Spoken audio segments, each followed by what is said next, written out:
आज की इस वीडियो में हम डिस्कस करेंगे इलेक्ट्रिक फील्ड। इसके पहले वाली वीडियो में हमने डिस्कस किया था सुपरपोजिशन प्रिंसिपल और फिर उसके ऊपर हमने कुछ क्वेश्चंस भी प्रैक्टिस किए थे।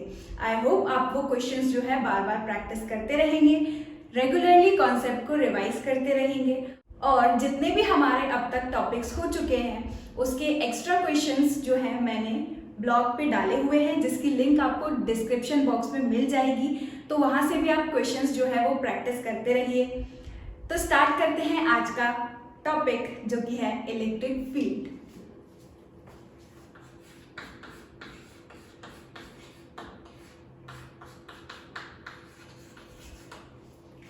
इलेक्ट्रिक फील्ड, मेरे पास यहाँ पर दो मैग्नेट है, ठीक है। बार मैग्नेट सपोज कर लेते हैं, ये बार मैग्नेट का नॉर्थ पोल, ये बार मैग्नेट का साउथ पोल, ये दूसरा बार मैग्नेट जिसका ये नॉर्थ पोल और ये साउथ पोल, ठीक है। अब ये दोनों जो बार मैग्नेट है, हमें पता है मैग्नेट दो एक दूसरे को क्या करते हैं, या तो अट्रैक्ट या तो एक दूसरे को क्या करते हैं, रिपेल। लेकिन अगर मेरे पास ये मैग्नेट यहाँ रखा हुआ है और ये मैग्नेट रखा हुआ है बहुत दूर कहीं, ठीक है, दूसरे रूम में रखा हुआ है, अब मैं इतनी दूर से क्या ये मैग्नेट इसको अट्रैक्ट और रिपेल कर पाता है? नहीं। लेकिन अगर मैं उस दूर रखे हुए मैग्नेट को इस रूम के अंदर लेके आऊं, तब भी क्या ये इसको अट्रैक्ट कर पाएगा? नहीं। लेकिन जैसे ही मैं इस दूसरे मैग्नेट को इसकी फील्ड के अंदर लेके आऊं, इसकी फील्ड के अंदर यानी कि इसके थोड़ा और करीब लेके आते जाऊंगी धीरे धीरे धीरे धीरे, तब मुझे एक पॉइंट ऐसा मिलेगा कि उस पॉइंट के आगे जैसे ही मैं मैग्नेट को लेके आऊंगी तो ये मैग्नेट या तो रिपेल हो जाएगा यहीं से या तो फिर अट्रैक्ट हो जाएगा। यानी कि हमारा जो मैग्नेट है वो अपने अराउंड में क्या जनरेट कर लेता है, एक टाइप की फील्ड, ठीक है, एक स्पेस जनरेट करता है। अगर मैग्नेट एक स्पेस ले रहा है उस फील्ड को हमने क्या बोला, मैग्नेटिक फील्ड बोला। जैसे ही कोई दूसरा मैग्नेट इस फील्ड के अंदर एंटर करेगा, वो या तो इस पर ये वाला मैग्नेट उस पर फोर्स लगा करके इसको रिपेल करवा देगा या फिर इस पर फोर्स लगा के इसको अट्रैक्ट करवा देगा, ठीक है। हमने देखा है ना, ये तो बहुत बेसिक एग्जांपल है कि बहुत दूर रखा हुआ है मैग्नेट तो वो अट्रैक्ट नहीं हो पाता, लेकिन जैसे ही उस मैग्नेट को उठा करके हम इसके पास धीरे धीरे लेके आते जाते हैं, ये या तो एकदम से रिपेल हो जाता है या तो एकदम से अट्रैक्ट हो जाता है। तो यानी कि हमें करना क्या रहता है, बस इस दूसरे मैग्नेट को इस फर्स्ट वाले मैग्नेट की फील्ड के अंदर लाना रहता है। जैसे ही दूसरा मैग्नेट इसकी फील्ड के अंदर आ गया, इसके स्पेस में आ गया, इसके इलाके में आ गया, तो इस पर ये वाला मैग्नेट इस पर क्या लगाने लगेगा, फोर्स लगाने लगेगा। सेम यही कॉन्सेप्ट है हमारी इलेक्ट्रिक फील्ड का, ठीक है। अब जैसे ये मैग्नेट अपने अराउंड फील्ड जनरेट कर रहा है, उसको हमने बोला मैग्नेटिक फील्ड। ऐसे ही बस यहाँ पर रखे हुए हैं इन मैग्नेट की जगह पर हम अज्यूम कर लेते हैं दो चार्जेस। तो एक ये चार्ज है मेरे पास पॉजिटिव और एक ये दूसरा चार्ज है नेगेटिव, ठीक है। ये नेगेटिव चार्ज बहुत दूर कहीं रखा हुआ है, मैं नेगेटिव चार्ज को उठा करके इसकी फील्ड में लेके आऊं, यहाँ पर बहुत दूर अगर रखा हुआ है चार्ज तो मैं बहुत दूर से उठा करके यहाँ पर लेके आऊंगी। जैसे ये इसकी फील्ड में एंटर होगा, ये पॉजिटिव चार्ज इस पर फोर्स लगा करके इसको अपने पास खींच लेगा, है ना। सेम यही कॉन्सेप्ट है, जिस तरह से मैग्नेट एक दूसरे पर फोर्स लगाते हैं जब वो उसकी फील्ड में आ जाए। जब कोई दूसरा चार्ज पहले चार्ज की फील्ड में एंटर कर जाता है तो पहला चार्ज उस पर लगाता है क्या, फोर्स, ठीक है। ये जो फोर्स आपने देखा है ये कैसा लग रहा है, इतने डिस्टेंस पर, ये दोनों मैग्नेट इतने डिस्टेंस पर लगे हुए हैं, तब इस पर ये या तो रिपेल हो रहा है या तो फिर अट्रैक्ट हो रहा है ना। यानी कि ये जो एक्शन हो रहा है फोर्स का वो कुछ डिस्टेंस पर हो रहा है ना। एक्शन एट अ डिस्टेंस, इस टाइप के फोर्स को हम कहते हैं एक्शन एट अ डिस्टेंस। ऐसा आपने देखा होगा 11th स्टैंडर्ड में ग्रेविटेशनल फोर्स में। उसमें क्या होता है, एक मास अपने अराउंड रीजन जनरेट करता है, एक स्पेस ले लेता है, एक मास अपने अराउंड एक स्पेस जनरेट करता है, उस फील्ड को, उस स्पेस को, उस रीजन को हम बोलते हैं ग्रेविटेशनल फील्ड। एक मास बनाता है ग्रेविटेशनल फील्ड, एक मैग्नेट बनाता है मैग्नेटिक फील्ड और एक चार्ज बनाता है इलेक्ट्रिक फील्ड। तो इलेक्ट्रिक फील्ड कुछ नहीं है, बस एक चार्ज अपने अराउंड जो स्पेस, इलाका ले रहा है, एक स्पेस ले रहा है, एक रीजन ले रहा है, उसी को ही हमने क्या बोला है, electric field. Electric field is a space surrounding an electric charge. Electric charge अपने अराउंड में एक स्पेस जनरेट कर रहा है, उसी को ही हम क्या बोलते हैं, इलेक्ट्रिक फील्ड। जैसे कि मेरे पास यहाँ पर रखा हुआ है एक पॉजिटिव चार्ज, ठीक है, प्लस क्यू, ठीक, और मैं कहीं बहुत दूर से एक चार्ज लेकर के आ रही हूँ, ये यहाँ पर ये इसने अपने अराउंड में क्या जनरेट करके रखा है, ऐसे फील्ड जनरेट करके रखी है, ठीक। और यहाँ बहुत दूर से मैं किसी चार्ज को उठा उठा करके इसकी फील्ड में जैसे ही रखूं तो ये इस पर अब क्या करेगा, फोर्स लगाने लगेगा। बहुत दूर से हमने चार्ज को लेकर क्या है इसकी फील्ड में, अब ये चार्ज इस पर क्या करेगा, फोर्स लगाने की कोशिश करेगा। अब इन दोनों पर जो फोर्स लगेगा वो फोर्स तो ऑलरेडी हमें पता है ना, force due to two charges क्या होता है, कूलम्स लॉ हम यहाँ पर यूज करेंगे, electrostatic force, force is equal to k q1 q2 upon r square. तो देखो जैसे ही ये चार्ज इसकी फील्ड में एंटर करेगा, अब अगर ये चार्ज अगर हमारा पॉजिटिव है तो पॉजिटिव पॉजिटिव ये क्या होगा, रिपल्शन है ना, लाइक चार्जेस एक दूसरे को क्या करते हैं, रिपेल, तो ये चार्ज जो है यहाँ से ऐसे दूर भाग जाएगा। लेकिन अगर यहाँ पर मैं नेगेटिव ले आऊं तो नेगेटिव पॉजिटिव क्या करेगा, एक दूसरे को अट्रैक्ट करेगा, तो ये इसको अट्रैक्ट कर लेगा। ठीक है, तो ये हमने क्या देखा कि जैसे ही हम दूर से कहीं चार्ज को उठा करके लेके आते हैं तब ये जो चार्ज है इस पर क्या लगाता है, फोर्स। ठीक, और ये चार्ज जो अपनी एक रीजन क्रिएट कर लेता है, एक स्पेस अपने आसपास क्रिएट कर लेता है, उस फील्ड को, उस स्पेस को, उस रीजन को हमने क्या बोला, उस रीजन को हमने क्या बोला, इलेक्ट्रिक फील्ड। ठीक, लेकिन अब अगर हमें मैग्नीट्यूड पता करना हो इसका तो, यानी कि एक्चुअल में ये जो चार्ज को हमने यहाँ पर उठा करके रखा है इस पॉइंट पर इस चार्ज की वजह से कितनी इलेक्ट्रिक फील्ड बन रही होगी, अगर हमें मैग्नीट्यूड पता करना है तो उस मैग्नीट्यूड को बोला जाता है intensity of electric field. Electric field क्या है, space surrounding an electric charge. लेकिन अगर हमें किसी एक पर्टिकुलर पॉइंट पर इस कैपिटल Q की वजह से इलेक्ट्रिक फील्ड निकालनी है तो उसको हम कहते हैं इंटेंसिटी ऑफ इलेक्ट्रिक फील्ड, या फिर हम बोल सकते हैं मैग्नीट्यूड ऑफ इलेक्ट्रिक फील्ड, या फिर स्ट्रेंथ ऑफ इलेक्ट्रिक फील्ड। ठीक है, तो अब हम देखते हैं इंटेंसिटी और स्ट्रेंथ, इंटेंसिटी और स्ट्रेंथ ऑफ इलेक्ट्रिक फील्ड, या simply magnitude of electric field.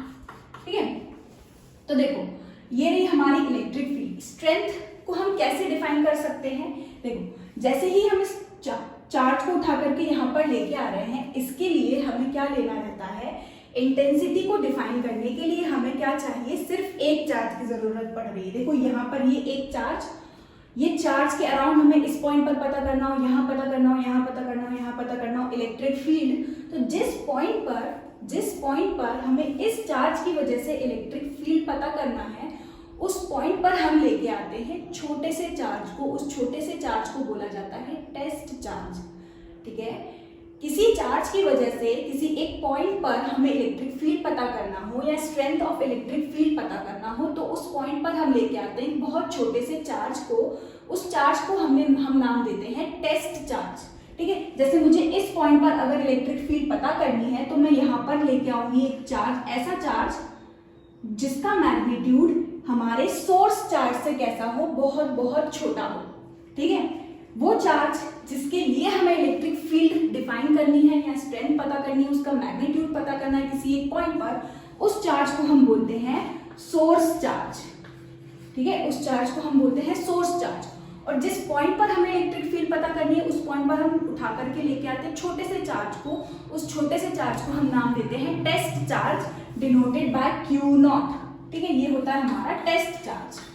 Test charge क्यों बोला है, क्योंकि ये सिर्फ टेस्ट करता है। यहाँ पर जिस पॉइंट पर हमें पता करना है उस पॉइंट पर हम उस टेस्ट चार्ज को लेके आके टेस्ट कर सकते हैं कि हमारी इलेक्ट्रिक फील्ड कितनी है, उसका स्ट्रेंथ कितना है, उसका मैग्नीट्यूड कितना है। ठीक है, अब इसको टेस्ट चार्ज ही क्यों बोल रहे हैं, इसका मैग्नीट्यूड कम क्यों होना चाहिए। ये जो Q0 है जो कि हमारा टेस्ट चार्ज है, उस टेस्ट चार्ज की वैल्यू, उसका जो मैग्नीट्यूड है हमारे इस सोर्स चार्ज से कैसा होना चाहिए, कम होना चाहिए। क्यों कम होना चाहिए, अगर मैग्नीट्यूड इस Q0 का ज्यादा होगा, इसका ज्यादा मैग्नीट्यूड हो गया तो क्योंकि ये भी एक चार्ज है, ये चार्ज अपने अराउंड क्या जनरेट करेगा, इलेक्ट्रिक फील्ड। हमें तो इस चार्ज की इलेक्ट्रिक फील्ड पता करनी थी, लेकिन अगर हम ऐसा चार्ज लेकर आए जिसका मैग्नीट्यूड खुद ही ज्यादा है तो वो खुद की इलेक्ट्रिक फील्ड निकालने लगेगा और यहाँ पर इन दोनों की इलेक्ट्रिक फील्ड में क्या होगा, एक इंटरैक्शन होगा और फिर इसकी वजह से हम एक्चुअल इलेक्ट्रिक फील्ड निकाल पाएंगे क्या, नहीं निकाल पाएंगे। यानी कि अगर हमें इस पॉजिटिव चार्ज की वजह से, किसी एक सिंगल चार्ज की वजह से इलेक्ट्रिक फील्ड पता करनी हो तो हमें एक ऐसा चार्ज लेके आना पड़ेगा जिसका मैग्नीट्यूड इसके मुताबिक, सोर्स चार्ज के मुताबिक कैसा हो, बहुत ही ज्यादा कम हो। ठीक, इसलिए हम इसको बोलते हैं टेस्ट चार्ज। ठीक है, अब डिफाइन करते हैं इंटेंसिटी स्ट्रेंथ कैसे निकाली जाती है। देखो, अगर हम टेस्ट चार्ज को बहुत दूर से उठाकर ला रहे हैं किसी इलेक्ट्रिक फील्ड के किसी एक पॉइंट पर, हमें इस पॉइंट पर हमें इलेक्ट्रिक फील्ड निकालनी है, तो हम क्या करते हैं, इंटेंसिटी और strength of electric field is defined as the force, electrostatic force acting on a test charge, electrostatic force acting on a test charge divided by test charge। ठीक है, स्ट्रेंथ या फिर इंटेंसिटी या मैग्नीट्यूड इलेक्ट्रिक फील्ड का हम कैसे पता कर सकते हैं, किसी एक पॉइंट पर हम क्या देखेंगे, force between source charge and test charge, है ना। ये जो सोर्स चार्ज है इस टेस्ट चार्ज पर क्या लगा रहा होगा, फोर्स, तो हम क्या देखेंगे, electrostatic force on our test charge divided by magnitude of test charge या फिर सिंपली टेस्ट चार्ज। ठीक है, तो हम यहाँ पर लेके आए हैं एक पॉजिटिव टेस्ट चार्ज को। ठीक है, तो यहाँ पर ये प्लस क्यू चार्ज इस क्यू नॉट पर क्या लगा रहा होगा, एक फोर्स, ये दोनों पॉइंट चार्जेस हैं, ये दोनों पॉइंट चार्जेस हैं, तो ये इस पर क्या लगा रहा होगा, एक टाइप का फोर्स लगा रहा होगा, क्योंकि ये दोनों कैसे हैं, पॉजिटिव, तो पॉजिटिव पॉजिटिव एक दूसरे को क्या करते हैं, रिपेल करते हैं। ठीक है, तो ये डायरेक्शन हो गया फोर्स का हमारा, ये प्लस क्यू इस क्यू नॉट पर क्या लगा रहा है, फोर्स। ठीक, और ये हमारा क्यू नॉट। तो स्ट्रेंथ, इंटेंसिटी इलेक्ट्रिक फील्ड की कैसे डिफाइन की जाती है, force, electrostatic force acting on test charge at a given point divided by magnitude of test charge या सिंपली टेस्ट चार्ज। ठीक है, इस तरह से हम इलेक्ट्रिक फील्ड निकाल सकते हैं। अगर हम बात करें इसकी ऐसा यूनिट की, तो फोर्स की यूनिट क्या होती है, न्यूटन, चार्ज की यूनिट क्या होती है, कूलम। तो ऐसा यूनिट ऑफ इलेक्ट्रिक फील्ड हमको क्या मिला, न्यूटन पर कूलम। ठीक है, देखो, इलेक्ट्रिक फील्ड ड्यू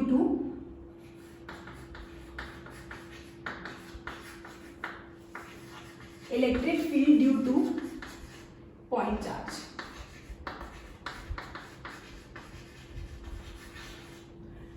मेरे पास ये पॉइंट चार्ज रखा हुआ है एक कैपिटल क्यू, इसको मैंने क्या बोला है, सोर्स चार्ज। ठीक, मुझे इस पॉइंट पर निकालना है, इस पी पॉइंट पर इलेक्ट्रिक फील्ड निकालनी है, तो मैंने क्या किया, इस पॉइंट पर लेके आई मैं टेस्ट चार्ज को, इस पॉइंट पर मैं लेके आई किसको, एक टेस्ट चार्ज को, क्यू नॉट चार्ज को मैं यहाँ पर लेके आई। और अब मुझे क्योंकि इंटेंसिटी पता करनी है ना, तो मैं यही फॉर्मूला यूज कर एक पॉइंट चार्ज के लिए इलेक्ट्रिक फील्ड निकाल रही हूँ। ठीक है, तो यहाँ से देखो, अगर हमने यहाँ से लेके इन दोनों चार्ज के बीच का डिस्टेंस अगर ले लें, तो इसको हम ले लेते हैं r। ठीक, स्मॉल r हमारे इन दोनों पॉइंट चार्जेस के बीच का क्या है, डिस्टेंस है। ठीक, तो ये पॉजिटिव पॉजिटिव चार्ज एक दूसरे पर क्या लगा रहे होंगे, फोर्स लगा रहे होंगे। ये प्लस क्यू चार्ज इस पर फोर्स लगा रहा होगा, किस डायरेक्शन में, इस डायरेक्शन में। पॉजिटिव पॉजिटिव एक दूसरे को क्या करते हैं, रिपेल, रिपेल यानी कि ये चार्ज भाग करके कहाँ चला जाएगा, इस तरफ। It is a force on Q naught due to capital Q. ठीक, इन दोनों के बीच डिस्टेंस कितना है, r। अगर हमें इलेक्ट्रिक फील्ड पता करनी है तो हम फॉर्मूला यूज करेंगे। इंटेंसिटी कैसे निकाली जाती है, इस फॉर्मूले से, तो हम यूज करेंगे इलेक्ट्रिक फील्ड, पहले मैग्नीट्यूड लेते हैं इसका। ठीक है, electric field is equal to force acting on a test charge per unit test charge, ऐसे लिया जाता है। लेकिन हमारा ये जो क्यू नॉट है उसकी वैल्यू कैसी होनी चाहिए, बहुत कम होनी चाहिए as compare to our source charge. इसलिए इसको लिखने का एक और तरीका होता है, यहाँ पर लगाया जाता है limit Q not tending to zero. ठीक, limit Q not tending to zero का क्या मतलब है कि हम एक इलेक्ट्रिक फील्ड निकाल रहे हैं एक चार्ज कैपिटल क्यू के लिए, और यहाँ जो दूसरा चार्ज हमने लिया है क्यू नॉट, ये क्यू नॉट का जो मैग्नीट्यूड होगा, जो कि हमारा टेस्ट चार्ज है, उसकी वैल्यू कैसी होगी, टेंड कर रही होगी जीरो की तरफ, यानी कि जिसका मैग्नीट्यूड कैसा है, बहुत कम है, बहुत ही स्मॉल मैग्नीट्यूड है अगर, तो वो अपनी इलेक्ट्रिक फील्ड नहीं निकाल पाएगा। ठीक है, तो यहाँ पर इलेक्ट्रिक फील्ड हमने ले लिया limiting Q not tending to zero F upon Q naught. ठीक, अब हमें यहाँ पर सिंपली फोर्स का जो है वैल्यू पुट करना है। ठीक है, अभी हम स्केलर की ही बात कर रहे हैं इसकी, उसके बाद हम इसका वेक्टर फॉर्म देख लेंगे। तो देखो, ये प्लस क्यू नॉट इस पर, ये प्लस क्यू इस पर क्या लगा रहा है, फोर्स। कौन सा फोर्स, कूलम फोर्स लगा रहा है। दो पॉइंट चार्जेस के बीच क्या लगता है, कूलम फोर्स। इलेक्ट्रोस्टैटिक फोर्स, तो इलेक्ट्रोस्टैटिक फोर्स हमने पढ़ा ना, क्या होता है, limiting Q naught tending to 0, इन दोनों के बीच लगने वाला इलेक्ट्रोस्टैटिक फोर्स क्या होगा, K Q, दूसरा चार्ज कौन सा है हमारा, Q नॉट डिवाइडेड बाय इन दोनों के बीच का डिस्टेंस कितना है, R। ठीक है, अब क्योंकि यहां पर एक और Q नॉट है तो ये Q नॉट से Q नॉट क्या हो जाएगा, कैंसिल, तो हमें मैग्नीट्यूड ऑफ इलेक्ट्रिक फील्ड कितना मिला, K Q अपॉन R। ठीक, ये हो गया हमारा फॉर्मूला किसके लिए, इलेक्ट्रिक फील्ड के लिए, due to a point charge. एक पॉइंट चार्ज अगर रखा हुआ है, ठीक, तो वो किसी एक पॉइंट पर r डिस्टेंस पर कितनी इलेक्ट्रिक फील्ड दे रहा है, K Q अपॉन R। ठीक है, जैसे अगर मुझे इस पॉइंट पर पता करना है अगर इलेक्ट्रिक फील्ड Q, इस S पॉइंट पर अगर मुझे इलेक्ट्रिक फील्ड पता करना है तो यहां से लेके ये डिस्टेंस कितना है, R डैश। तो अब मैं कैसे लिख सकती हूँ, इलेक्ट्रिक फील्ड एट S का जो मैग्नीट्यूड है वो किसके बराबर होगा, K Q divided by R dash. ठीक, इस तरह से हम किसी एक पॉइंट चार्ज के लिए इलेक्ट्रिक फील्ड का जो स्केलर फॉर्म है या फॉर्मूला है, इलेक्ट्रिक फील्ड का जो मैग्नीट्यूड है वो निकाल सकते हैं। ठीक, अब अगर हमें इसके वेक्टर फॉर्म की बात करें, ठीक, इसके वेक्टर फॉर्म की बात करें, वेक्टर फॉर्म की बात करें तो जिस तरह से कूलम फोर्स में हमने देखा था एक वेक्टर फॉर्म कैसे लिखते थे हम, पोजीशन वेक्टर को डिफाइन कर, यानी कि यहां से इन दोनों के बीच डिस्टेंस ले पोजीशन वेक्टर के फॉर्म में। जैसे यहां पर अगर मैं बना के बताऊं, ठीक, ये ओरिजिन हमारा, ओरिजिन से r डिस्टेंस पर रखा हुआ है हमारा एक चार्ज, ओरिजिन सपोज कर लेते हैं, ओरिजिन पर हमारा रखा हुआ है कैपिटल Q चार्ज। ठीक है, और यहां से इस पॉइंट P पॉइंट पर हमारा रखा हुआ है Q नॉट, जिसके लिए हमें जिस पॉइंट पर हमें क्या निकालना है, इलेक्ट्रिक फील्ड। ठीक, तो यहां से लेके ये डिफाइन किया हमने, ये क्या हो गया, डिस्टेंस, पोजीशन वेक्टर हमारा R।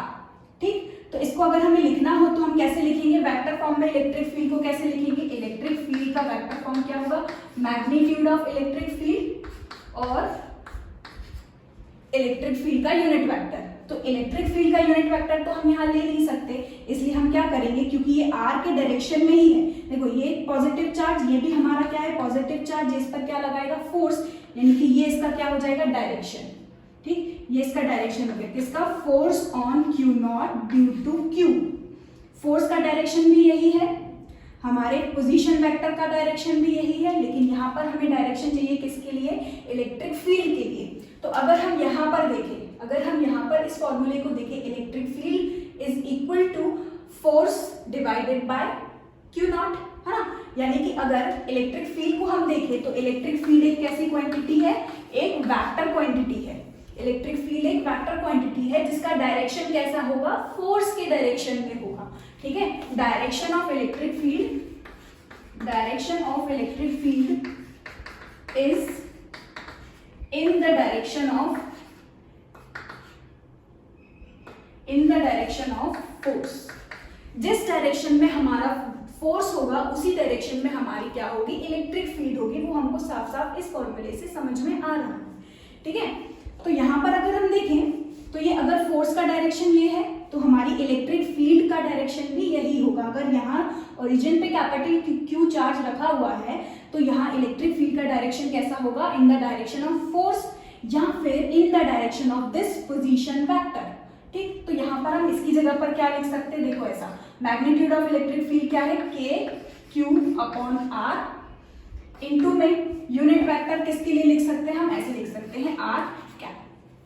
ठीक, यहाँ पर है ना ये R स्क्वायर, ठीक है, sorry R square, K Q upon R square, और यहाँ पर हमको क्या मिला, R कैप मिला। तो इस तरह से हम इलेक्ट्रिक फील्ड का वेक्टर फॉर्म लिख सकते हैं। अब अगर हम इस यूनिट वेक्टर को खोलें तो हमने पढ़ा है ना, एक वेक्टर के पास क्या होता है, मैग्नीट्यूड के साथ साथ डायरेक्शन होता है ना।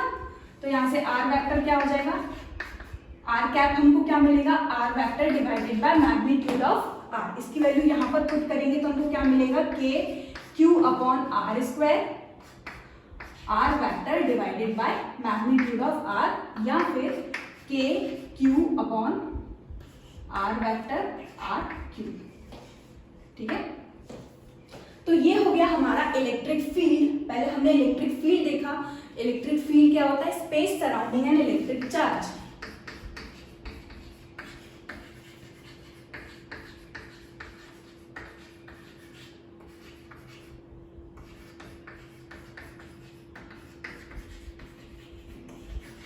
Space surrounding an electric charge. फिर हमने क्या देखा? इंटेंसिटी या स्ट्रेंथ इलेक्ट्रिक फील्ड की कैसे निकाली जाती है?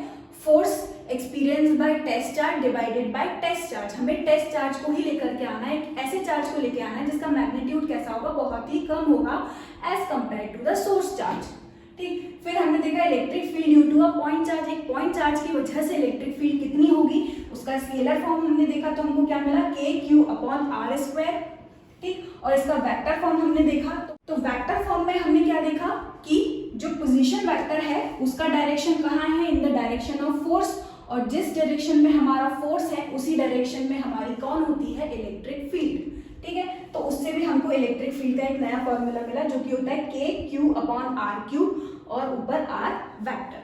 ठीक, इसके बाद हम देख लेते हैं इसका ग्राफ।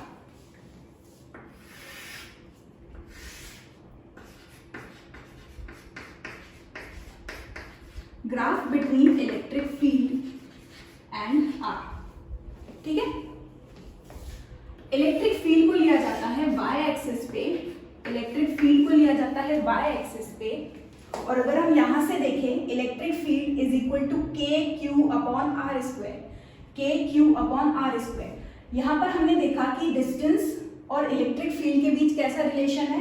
इनवर्स रिलेशन है ना। ये इनवर्सली प्रोपोर्शनल है एक दूसरे के, और इनवर्सली प्रोपोर्शनल में भी ये आर स्क्वायर है। आर स्क्वायर के लिए ग्राफ कैसा बनता है? कुछ ऐसा। ठीक है, तो ये था हमारा ग्राफ किसके बीच में? इलेक्ट्रिक फील्ड और डिस्टेंस के बीच में। इससे हमको क्या समझ में आ रहा है? जैसे जैसे हम डिस्टेंस को बढ़ाते जाएंगे हमारी इलेक्ट्रिक फील्ड क्या होती जाएगी? कम होती जाएगी। तो सही बात भी है, ये तो मैग्नेटिक फील्ड के लिए भी बैठती है। अगर यहाँ मैग्नेट रखा है, हम डिस्टेंस को बढ़ाते जा रहे हैं, बढ़ाते जा रहे हैं, बढ़ाते जा रहे हैं, है ना, तो इलेक्ट्रिक मैग्नेटिक फील्ड इस मैग्नेट के लिए कैसी हो जाएगी? कम होती जाएगी। लेकिन जैसे ही हम इस मैग्नेट को पास में लेके आते जाएंगे, इसके डिस्टेंस हम जैसे ही कम करते जाएंगे, मैग्नेटिक फील्ड क्या होती जाएगी? बढ़ती जाएगी। उसी तरीके से यहाँ पर एक चार्ज रखा हुआ है, चार्ज को हम बहुत दूर लेकर जाएं, इस वाले चार्ज से बहुत दूर लेकर के जा रहे हैं, इस पॉइंट को बहुत दूर लेकर के जा रहे हैं, है ना। तो डिस्टेंस को जैसे ही हम क्या कर रहे हैं? बढ़ा रहे हैं, इलेक्ट्रिक फील्ड उस डिस्टेंस पर, उस पॉइंट पर क्या होती जाएगी? कम होती जाएगी। ठीक है, तो यहाँ से हमको मिल रहा है कि electric field is inversely proportional to the square of the distance. और यहाँ पर हमने देखा ग्राफ, तो स्क्वायर के लिए जो ग्राफ होता है वो कैसा बनता है? कुछ ऐसा। ठीक है, पैराबोला।